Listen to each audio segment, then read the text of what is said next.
Hello guys, welcome to a new video from the channel. This time we'll check how to congratulate someone on Duolingo.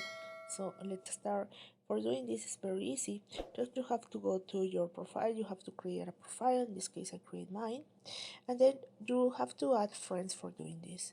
So first add friends, and when you add friends you can choose for your contact, search by name, or share your profile. If you want to share by name, for example, let's find someone who said um,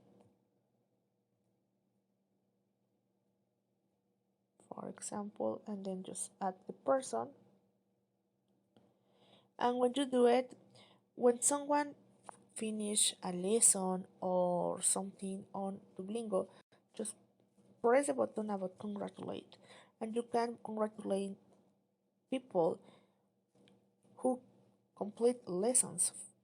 So when this person will follow you back, you can start congratulate that person without any problem. So just have to follow you and then start congratulate friends on Duolingo.